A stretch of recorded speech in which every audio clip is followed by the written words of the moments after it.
So we have a 997.2 2011. This one came in, customer's complaint, coolant leak. So we're gonna make an inspection video right now, going over some of the coolant components. We do quite a few 997s, a lot of turbo cars. Just finished this one. This one's going to Texas. And then we have some up front that just arrived from out of state. But anyways, as you get to our videos on this .2. So the .2 is gonna have the direct fuel injected engine, the DFI. And the first thing I noticed was somebody had some pliers on these catalytic converters because they were removing the cats from the muffler. I know they bent them up.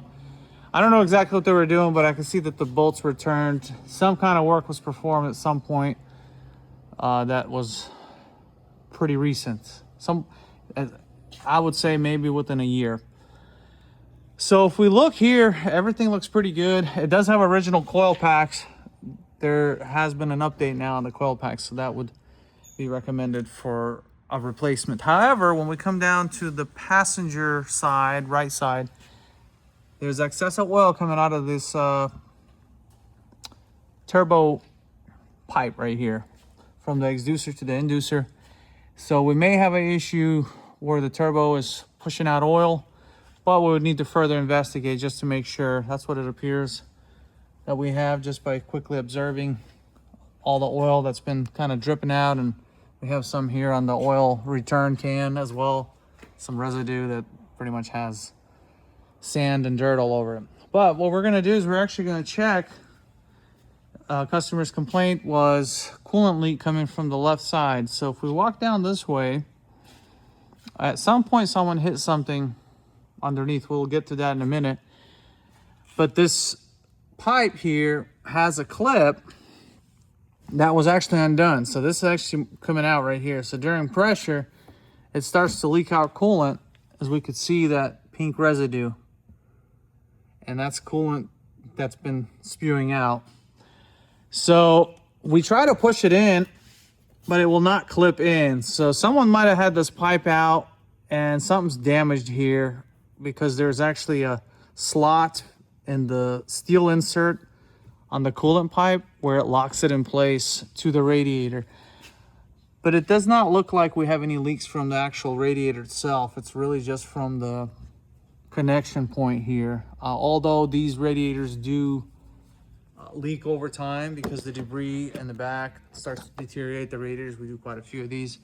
I did notice that someone has replaced complete axle assembly, which is this one here. It's brand new 2024. So I'm assuming that's when all the work was done in the back there with the cats and muffler. But if we look further, the towers here, the struts, the front struts, we have broken bump stops at the top. There's some oil that's been kind of running out. You can see all that dirt, and here's some accumulation here. It's just the struts are already pretty old. This is pretty common. Anything 10 years or older, the struts are going to be pretty worn. But it does have some damage at the shroud covers here for the wheel wells when someone hits some kind of possibly a curb, I would say. There's also some damage here as well. So no leaks or anything on this side. Just I would replace this section here because it's broken. This is damaged. I'd replace this as well.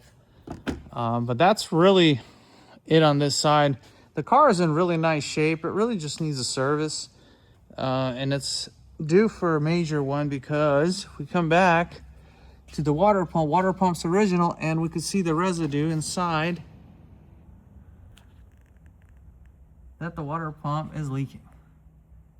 All that right there, that white crystallization shows us exactly what we need to know. It's coming out of the bearing. So when it gets hot, it starts to spew out coolant, and that's where we have the residue here, right all through here. This white pinkish stuff, that's the coolant dripping out over time when it warms up. So definitely need to address this, because if this fails, your engine can overheat and your engine is toast. Not a good thing. So this is the thermostat that we would replace at the same time. The drive belt is pretty original. I would replace that at the same time when performing this service. That way it's one and done, everything's complete. But that's really about it. So this is typical items we see on Porsches that are over 10 years old.